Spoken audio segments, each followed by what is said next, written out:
Everyone, सो स्वागत है आप सबका Adda247 में। मैं वत्सला मिश्रा लेकर आई हूँ क्लास 11 की केमिस्ट्री के NCERT के बैक एक्सरसाइजेस के क्वेश्चंस, है ना, क्योंकि ये भी बहुत ज़रूरी हैं बैक एक्सरसाइजेस के क्वेश्चन, बिकॉज आपने इन टेक्स्ट समझ लीजिए, इन टेक्स्ट भूल गए आप, या प्रैक्टिस क्वेश्चंस भूल गए, या प्रीवियस ईयर, चलिए प्रीवियस ईयर तो इनमें हो ही नहीं सकते क्योंकि क्लास 11 है, होम बोर्ड है आपका, ठीक है। सो बेसिकली इसमें आपको NCERT के बैक एक्सरसाइजेस को छोड़ना नहीं है, डोंट स्किप इट, बने रहिए मेरे साथ, इसीलिए क्योंकि हम यहाँ पे NCERT के ही क्वेश्चन डिस्कस कर रहे हैं। So question please. यस, अभी का क्वेश्चन है 1.12।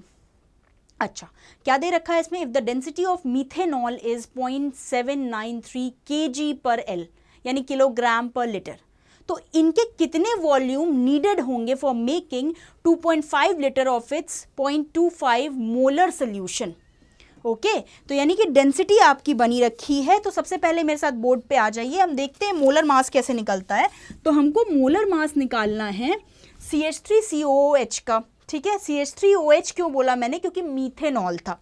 ओके, सो मीथेनॉल हो गया आपका CH3OH। ओके, हम इसे सॉल्व करते हैं, आप भी सॉल्व करिए। 12 है क्योंकि 1 है खाली, प्लस 3 × 1 प्लस अगेन 16 प्लस 1। हालांकि आप इस 1 को यहाँ पे भी अपना ले सकते हो, कोई बात नहीं, ठीक है। इसको आप जब निकालते हो तो ये निकल के आता है आपका 32। कैसे? 12 में 3 ऐड किया, 15 आ गया, 15 में एक और ऐड किया, 16, 16 और 16 कितना हुआ? 32 ही तो हुआ। सो 32 ग्राम पर मोल।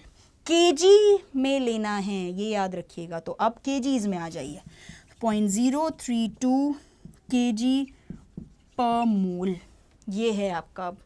ठीक है, कोई बात नहीं। नेक्स्ट हम लेते हैं मोलैरिटी, वो ज़्यादा ज़रूरी है। तो मोलैरिटी आपको इस सॉल्यूशन की लेनी है जो कि गिवन था। अच्छा, यहाँ पे V2 और V1 वाला किस्सा भी है, तो वो ध्यान रखिएगा। तो बेसिकली 0.793 दिया हुआ था आपके क्वेश्चन पे, अभी मैं क्वेश्चन आपको दिखा दूंगी। और ये मोल्स आए आपके, आप इसको डिवाइड करते हो तो निकल के आता है 24.78 मोल पर लीटर। यही तो निकल के आता है, क्योंकि मोलैरिटी इस सोल्यूशन की निकालनी है। यहाँ 0.793 दे रखा है ऑलरेडी, मोल्स के नंबर दे रखे हैं जो कि हमने निकाले अभी, है ना। ओके, सो 24.78 आ जाता है। ओके, अब बात आती है, फिर से आप आ जाइए M1V1 = M2V2। आपको ये याद होगा कि हमने ये पूरी रिलेशनशिप पढ़ी थी, नॉर्मेलिटी बेसिस पे भी और मोलैरिटी बेसिस पे भी, यानी M1V1 = M2V2।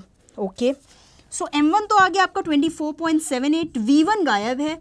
M2 की बात करें तो 0.25 और V2 है आपका 2.5। Question please. यस, क्वेश्चन में देखिए सब आपका साफ साफ दिया। यहाँ पे मैंने जो ये 0.793 यूज़ किया, ये डेंसिटी थी आपकी, ये नंबर ऑफ मोल्स थे आपके, ठीक है। इससे आपने अपनी मोलैरिटी निकाल ली, ये तो ठीक था। अब अगर मैंने यहाँ लिख दिया 2.5, तो ये था आपका V2, क्योंकि लिखा है कि फॉर मेकिंग 2.5 लीटर, इससे नहीं बना रहे हो, इसको बनाना है। सो इसको बनाना है तो ये V2 की जगह ही तो होगा ना। बाकी M2 तो भाई 0.25 M का बनाना है, तो वो यहाँ लिख दो। तो यानी कि कमी कहाँ है? V1 की कमी है। अब V1 निकाल लो इससे। सो V1 आपने निकाला तो बेसिकली ये निकल के आया आपका 0.02522 लीटर, और अगर मिलीलीटर में चेंज कर दो तो ये कुछ आंसर आ जाए। ये शायद दिख रहा होगा आपको आपकी स्क्रीन पे, है ना।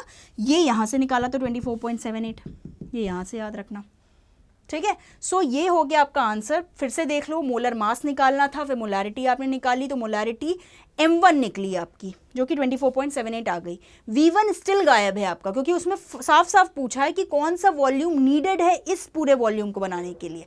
तो यानी कि 0.25 आपका M2 हो गया और V2 आपका 2.5 लीटर हो गया। अब इससे आपका आंसर निकल के आता है 25.22, जो कि आपका V1 था।